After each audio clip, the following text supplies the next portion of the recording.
Welcome to The State of Us. Beyond mainstream cable news and party lines, with a millennial and a boomer, The State of Us pushes past the noise and uncovers all the issues that matter. Here's your host, Justin T. Weller.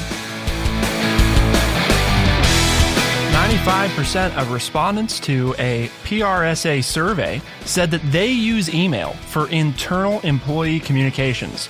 And 91% of those people said email is still used to communicate with others outside of their organization. Why do you care about this? Well, it seems that email is undoubtedly still quite present in the American workplace. The big problem, though, is that most students nowadays have no idea how to format an email properly. And as they head into the workforce, this becomes not only a problem for them, but also for the people they're working with. We're going to look today at just exactly what the situation is, how we got here, talk a little bit about what can be done to improve it. And the great thing is this isn't just about if you have kids, right? It's also about you and your email practices, because believe it or not, there's good psychological data to indicate that crafting an email one way is going to get you more of what you want than crafting it another. But of course, we couldn't begin a conversation on education, young people, and emails without TrueChat senior historian and an educator of more than 30 years. Here is your friendly redneck liberal, Lance Jackson. So here we are. We have technology, okay, which I'm always on the back curve of, but I do know how to format things in an email or a formal letter or those things. And now those skills are needed. It's amazing. We have technology, but age-old etiquette rules still apply if in the workplace and if you then want to work with people, right? At said workplace and convey information or make requests. So I just, what goes around comes around. It's nice to see that even with technology, some age-old lessons need to be applied here. Well, and Lance, I think this speaks to a broader issue that you and I have discussed before, which is the abysmal computer skills that a lot of members of Gen Z possess. And I think a big part of that is what we see now in classrooms, right, is the prevalence of things like Google Classroom. And this isn't an episode specifically about Google Classroom, but I've talked to Lance before about I really believe that tying kids into a specific ecosystem and only allowing them to operate in that for their entire career, especially when it's a limited ecosystem like a Chromebook. And what I mean by that is, if you're not familiar, Chromebooks are basically and I'm using air quotes here, computer that's really nothing more than a keyboard and a screen that lets you open a web browser. But you don't actually run programs in the traditional sense like you would on a Mac or a PC. And of course, the big problem with this, Lance, is then they have no concept of file management on computers. And when they go to the workplace and they have to use a PC or a Mac, they don't know what to do. It's like. And not only that, as someone who is working with them now, I'm working with this year, a bunch of eighth graders, about 150 eighth graders, and they have Chromebooks, and all majority of them know how to do is just hit a button. And they don't even know what all the things the Chromebook can do. It's like you ask them to double space a paper. How do I do that?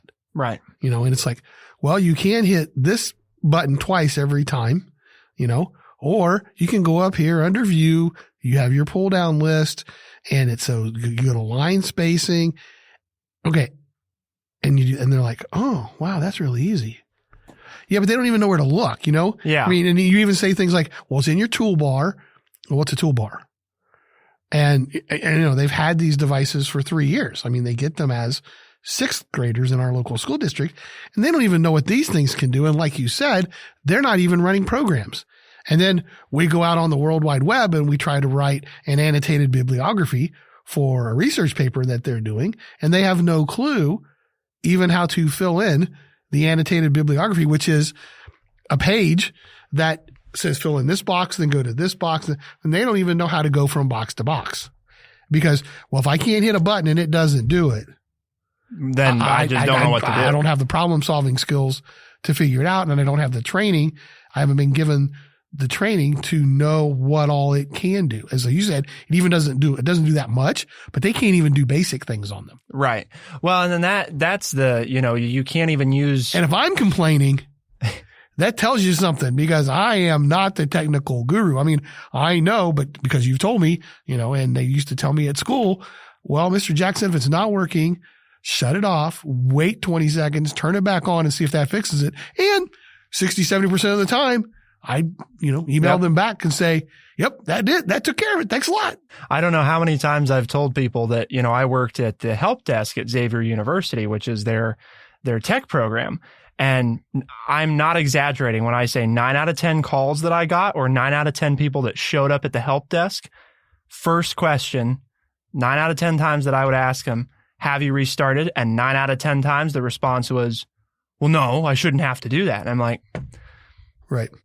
Restart. Oh, well, it's working. Oh, well, I shouldn't have had to do that. And I'm like, well, But you talk about, okay, I want you to center your title and center your name. And then I want a left, margin. Yeah. When you start to write your paper. What? And the thing was, and I'm old, so I'll tell you, we had to learn how to do that on a typewriter. Uh-huh. So for me now to go to a Chromebook or a computer, it's not that big a deal, because it's set up just like a typewriter. It's much easier to do, but I know how to do it. They don't know that. So we give them the device and we think, oh, it's going to take care of everything for them. And it doesn't, because there are basic skills that you have to have that I could bring from a typewriter or a word processor to a computer. And then it basically worked the same way. And then it had little things that I could do much easier, like spell check and grammar check. And, but then it's like today I'm reading rough drafts, and autocorrect corrected this character's name in the story that they're writing about to the word this. Oh. And so this did everything, but the character's name was Tish. Well, I kept circling and I handed back the rough draft. They go, what's the matter? That's what the computer says it is. And it's like, well, you have to proofread. And they go, right. What's that? I don't proofread. I've got autocorrect. I've got spell check. I've got grammar. I don't have to proofread. So again, we've assumed that the device will take care of all these problems. And there's some basic fundamental learning that needs to take place if you're going to do different types of writing. Right. And they don't have those skills because we've just given them a device and said, well, the device will format it the way you need it done. Right. Well, when I was in school, which wasn't that long ago, you still had classes devoted to things like typing, learning how to type. That's one of those skills that, because I think it's become this kind of, the school systems have just moved to, well, they get a phone so early so they know how to use computers. And it's like, no, that is not the case, because they don't. They know how to use an app. Right. They know how to hit a button. Well, they know how to use their phone. Right. But that's not, it isn't, they're not yet one and the same. Granted, and again, that's a singular device. It's not knowing how to use multiple devices that run different programs. Exactly. And that's part of, I think, where we've done a disservice to kids, is not only sticking them in a single ecosystem, but you stick them in an ecosystem and you don't even have any classes teaching them how to use the ecosystem they're in.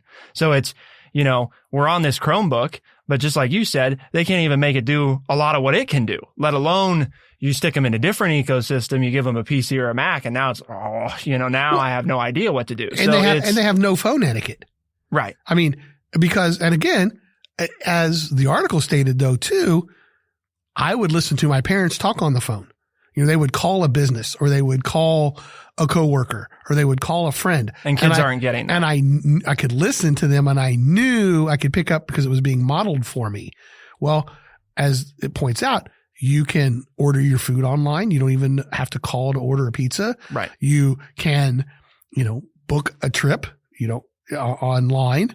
You can get your library books online, check them out. You do all this stuff. Well, okay. Even if you're doing that, and like you said, they don't see their parents doing that. They don't watch the process. So they don't know how to do that. Right. Even with the device, because we don't stop as parents to show them, see what I'm doing here, and see the boxes I have to fill out, and see, we don't show them that. But it was 40 years ago modeled for us because everything was out in the open. Now everything can be done privately. And so, again, we're not harping on young people. It's like we as adults are missing the boat. We are not we are not taking the time to model it for them, nor are we teaching them what they need to know in the schools because we're depending on the technology to take care of it. And that's not what needs to be done. Well, and I think a big part of it too is it's not bashing young people. No, it's not. And it's also not being resistant to change. I mean, I think, we know that things like the phone call to do certain things are dying. But the part of the reason the phone call was valuable in the first place is not just because it taught kids this is how you have a phone call, a proper phone call, but it also taught them about just interpersonal skills, generally speaking. How do you interact with another person to have a conversation in an appropriate manner if you don't know them? And that's something, I've witnessed plenty of times. I coach public speaking. Lance is a teacher in the schools. And a lot of times, I'm sure you've had the same experience, the kids don't know how to look at you while speaking or how to introduce themselves properly or how to end a conversation. A lot of these things are just well, now we're having a conversation and now it's over. And, and the problem with that is not, I don't want people to think, we're just being stubborn and not wanting to adapt to the new way of doing things. The problem is the modern workplace, lots of places around the world, they still have etiquette procedures that they're going to expect. And if you're a member of Gen Z trying to get a job and you can't figure out why nobody's hiring you, even though you have the qualifications, it might be because people perceive you as rude, right? Because you don't, or perceive you as not being able to use the tech that they need. Use it properly. Right. We go through that here all the time at True Chat with our interns. I've talked to Lance about it more than once, where there's a lot of learning that takes place because they've never been taught this stuff. In most cases, when an intern sits down here with us, this is their first time in front of a PC, and in a serious software program that can really do things. And it's just I don't know, how to make it do anything. And so we can't blame Gen Z, right? Because they haven't been taught. No, it's not their fault that their parents and teachers and the school system, that society hasn't made it a priority. We kind of assume phones came along and they'll just handle it. So part of what we're going to talk about in the next segment, Lance, is what does a proper email look like? What can be done from parents, from the schools to improve this situation so that we don't keep having these problems. So if you want to find out what constitutes a proper email, might be kind of a quiz for all of you out there. Are you formatting emails properly? Well, let's find out because there's definitely a line to be walked. You don't want to be crazy formal, but you also don't want to be like you're texting somebody. Mm-hmm. And so it's this interesting balance. So if you want to find out, keep it here on The State of Us, and we'll be right back.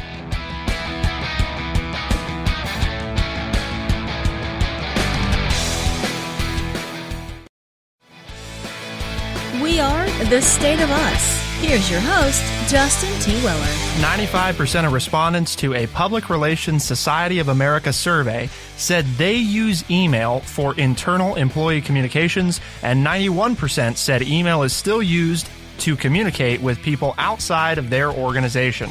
That's according to a Wall Street Journal Life and Arts article, which you can find at thestateofus.org. That's our website, thestateofus.org. We've got it linked there. Makes it easy for you to follow along. It's a mid-length piece. It's not terribly long, not terribly short, and it's got some very practical things in it, whether you're a parent.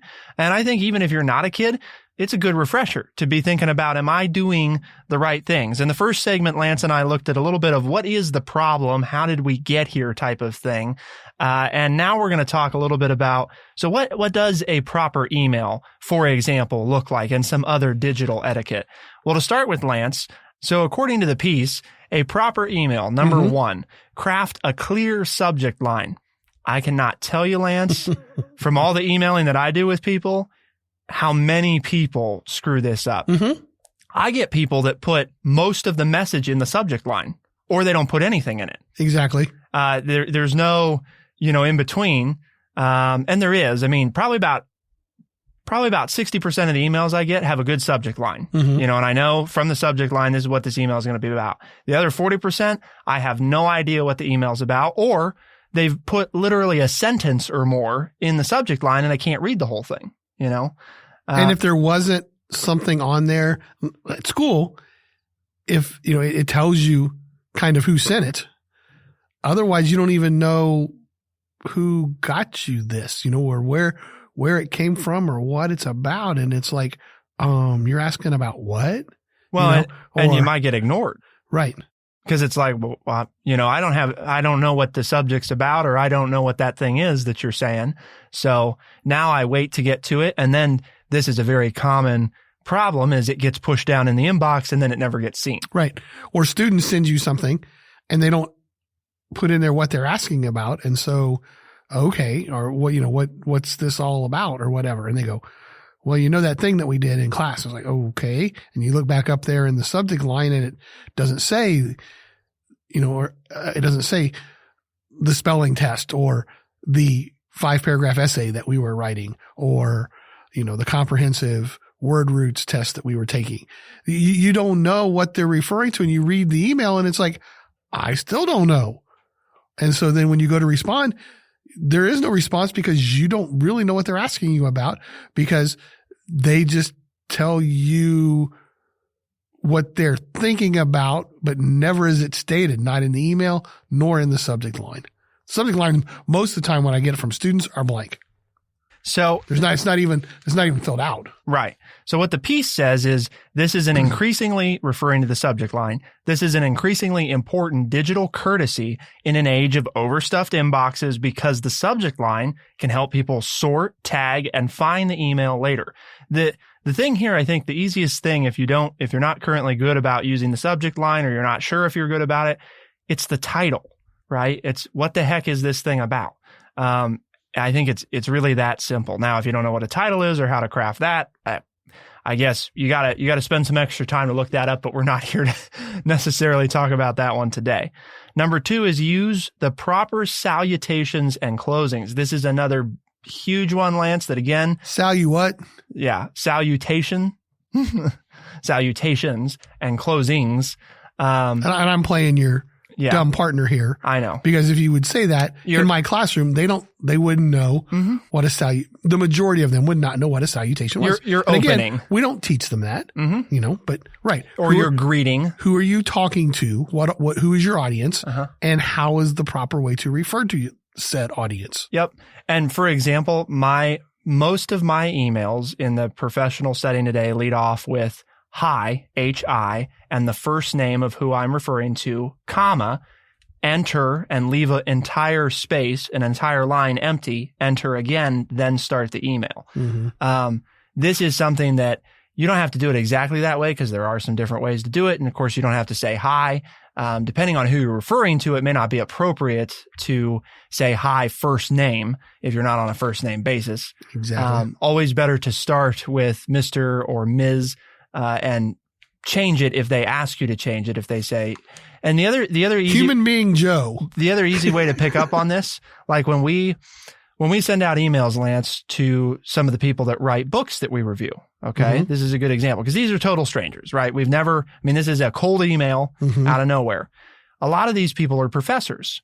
So the salutation is hi, professor, comma, because a lot of times you may not even know, are they a doctor? Are they an assistant professor? Some of that you may not know. You may not know what they go by. It's an easy way to address them by their official It may be in the position. bio in the book, and it may not. Right. But professor is something that they have probably answered to for at least their entire professional life. So it's easy for them they're not offended when they see professor. And then when they reply, Lance, a lot of what we'll see is that they will sign off with just their first name. And so they haven't told you to call you by their first name, but they've chosen to sign their email with only their first name. And that's usually a good indication that they'd prefer, in the setting that you're communicating with them, to be referred to that way. But again, that. Yes. You don't, but somebody taught you that, or your experience has given you that. And we're talking about young people who don't have the experience and who have never been taught. And I just want to point this out. This isn't bashing on schools either, because as the article pointed out, schools feel like they're so pressed for time with all of the standardized testing and the national testing that they're being required to do, and then even given money by their state schools, based on the standardized test scores, or teachers being evaluated, or all or part of their evaluation being based on a standardized test. Well, I don't have time to teach kids about salutations because that's not on the test. Exactly. And that's why if society thinks it's important and it's not happening, if we decide that we want the schools to handle it, then it has to be something that you get serious about making sure your state makes part of the curriculum, and provides the hope is always, that's a different conversation, but the hope would be provides the funding necessary to execute said curriculum. So we've talked about number 1 and 2. 1, craft a clear subject line. 2, use salutations and closings. And 3, don't include text speak. Now, the article says avoid abbreviations and is this tough. And emojis and So emails. hard for Gen Z especially. Yes. Well, because that is language to them. And it's how they communicate the majority of the time. Yes. They don't have, as you said, intrapersonal communication or interpersonal communication with one another without a device in their hand. Right. Go to a school dance and tell them they can't have their phone. They don't know what to do. They stand around and with their hands in their pockets and just stare at each other because they will. I make fun of the commercials that I see where 2 people are in the same room watching television and they're texting each other as to what show to put on. Right. That is Gen Z in a nutshell. Right. The reality a lot of times is that they're going to, even if they're in because that's where they're comfortable. A physical space. That's their comfort zone. Right. Well, it's what they know. The one thing I will disagree on the article with here is emojis and emails. Okay. These are, if you don't know, these are, like the little graphics or if you've never heard them called this, emoticons is actually the technical term to refer to all emojis. I even know those though. Yes. That's a pretty Yeah. basic in our language now, but I have gotten emails from people that I consider true professionals that include emojis. I get those. If they send me 100 emails, those are in 5 of those 100 emails. So here's the whole point. They should not litter every email that you send. Okay.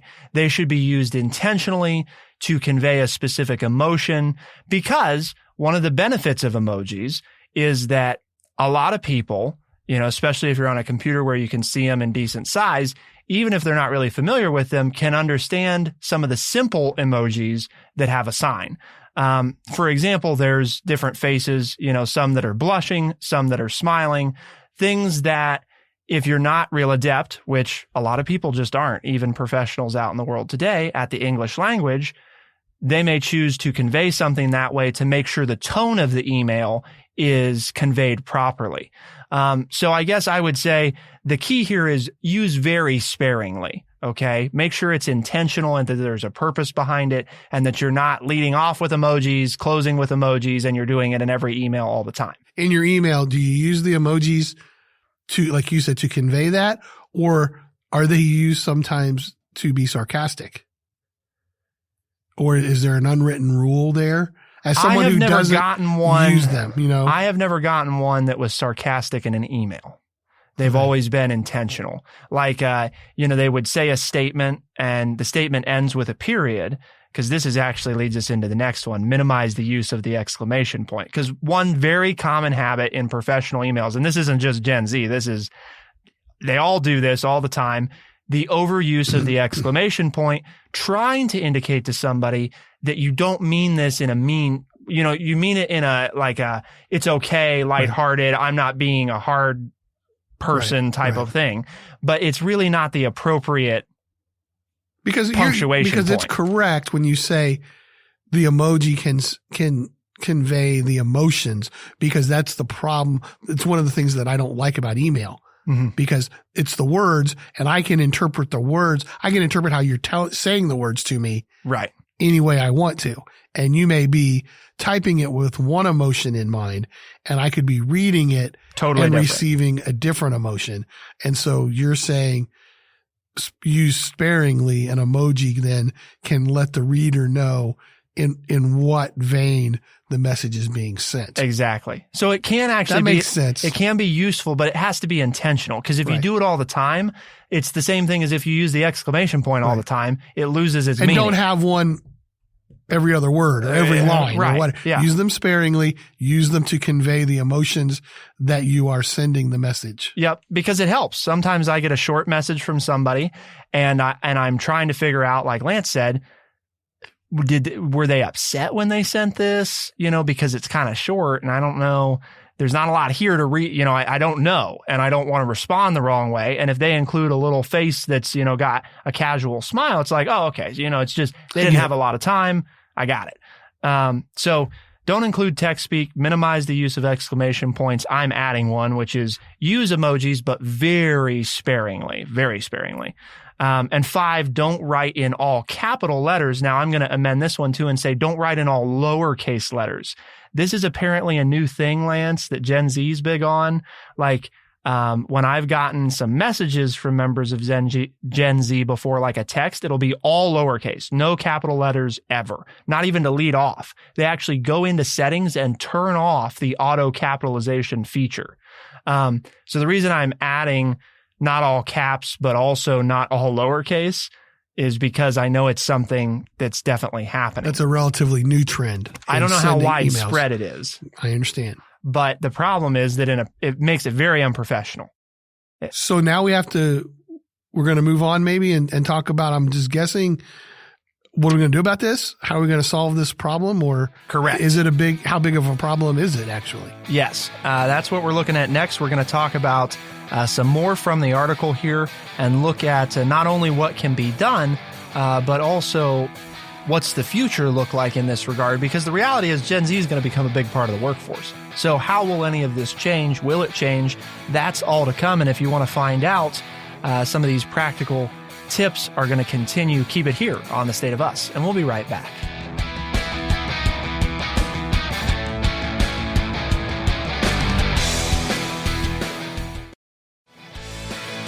We are The State of Us. Here's your host, Justin T. Willer.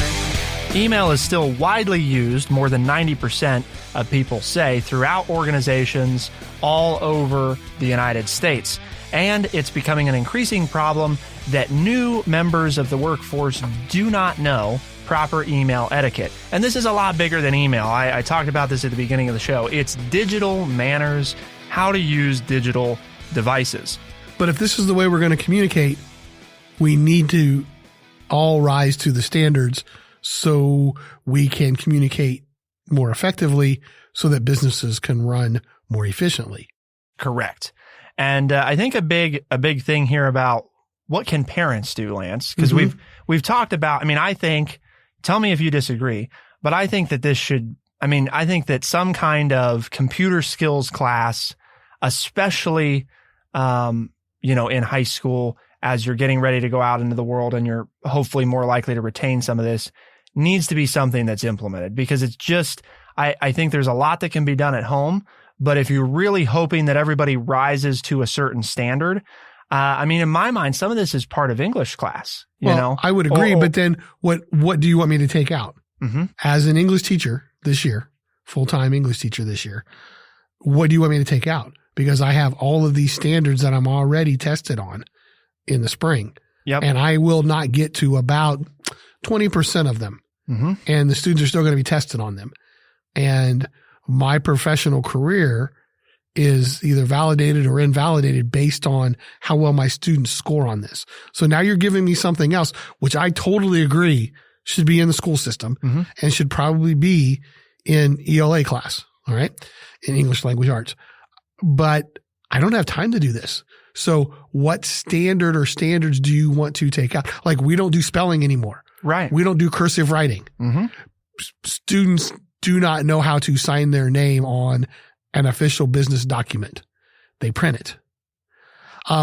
Because we don't teach that anymore. Because we've dropped all of those because they have to be able to know these that are on the standardized test that the state says they have to pass in order to advance to the next grade level. So you're actually in an 8th grade English, teaching an 8th grade English class right now.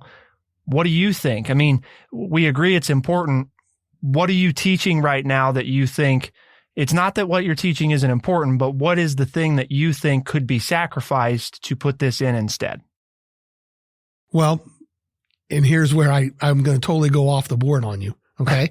And it is, you get rid of the standardized test because our students this year will spend almost 10 school days being tested. Uh-huh. Not in ELA, but in math, science, ELA, all the different areas of the core curriculum. We will lose 10 school days, 2 full weeks to standardized testing. If you got rid of standardized testing, then you could fit this material, the different things in. You could go back to having spelling as a lesson. You could do a little bit of cursive writing as a lesson. You could do a unit on proper email etiquette and proper, ways to use the computer. As you said, a basic computer literacy class. You can do some of those things if you didn't have standardized testing. So I wouldn't necessarily take anything out of the curriculum. I would do away with standardized testing. And then that frees up the time to offer these items. So okay. I'm not ignoring I'm not doing my thing, that I got used to, was criticized every show for doing. I'm just telling you, I wouldn't take out any of the material that we're covering because I think it is important, but I do not believe in the standardized test. I know.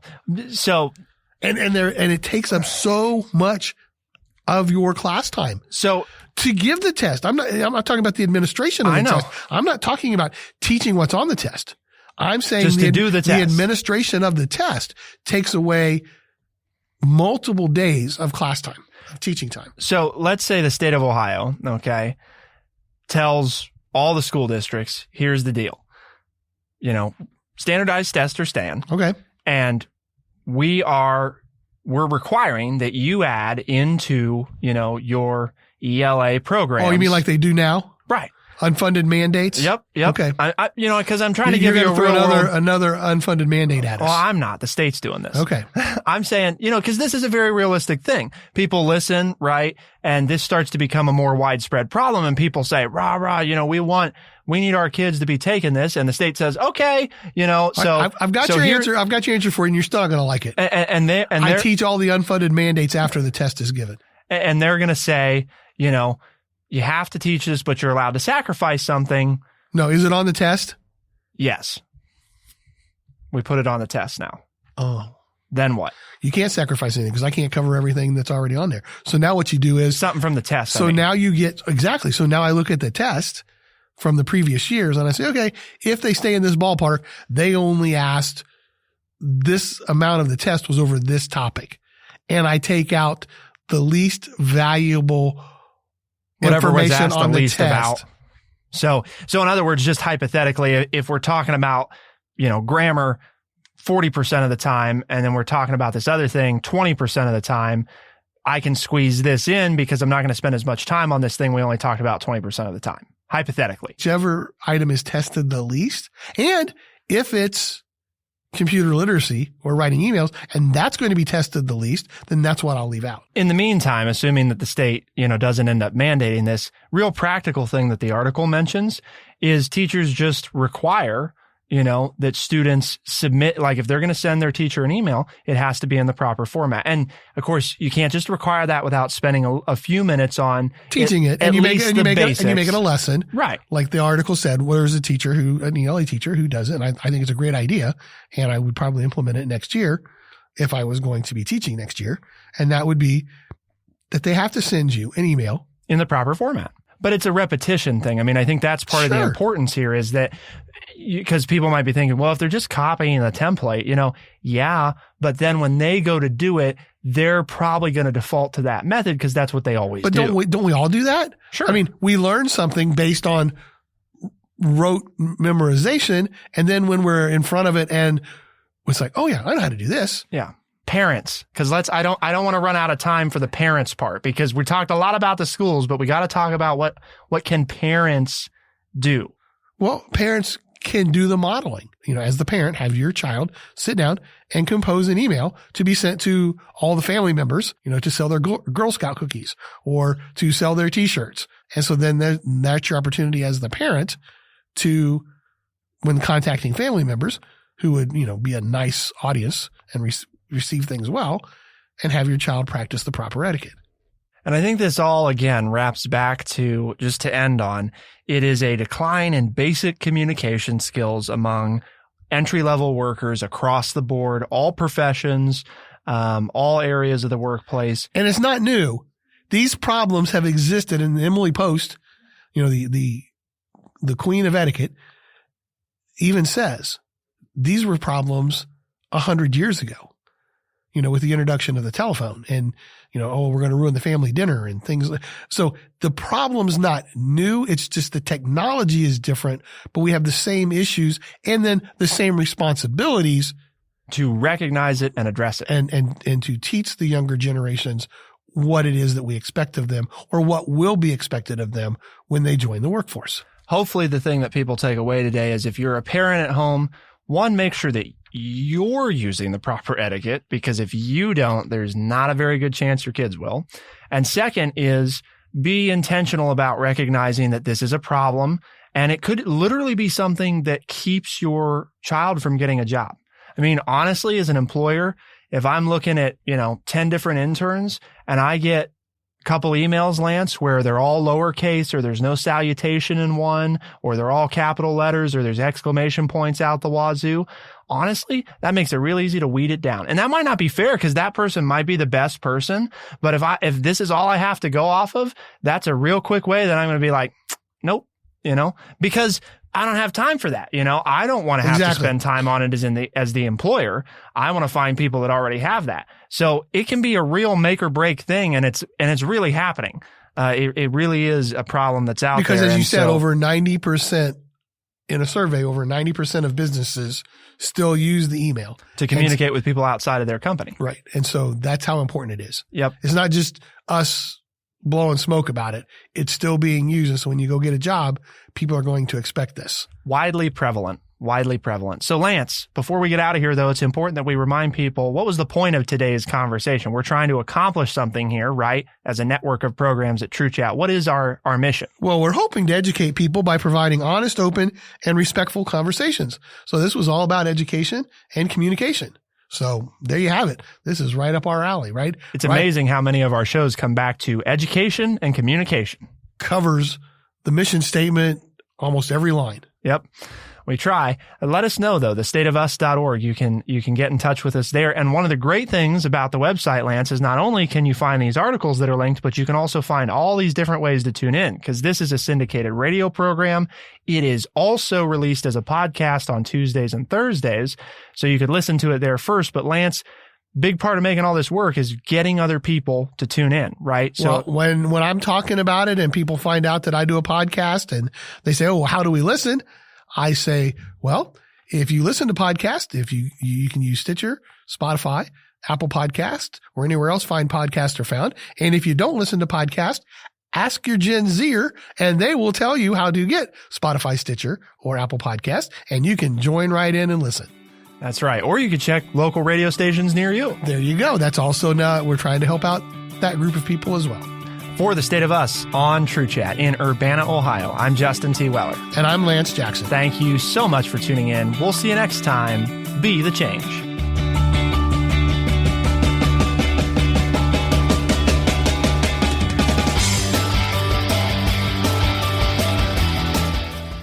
Be sure to check out our website, thestateofus.org, for books, articles, and all the ways to tune in. thestateofus.org.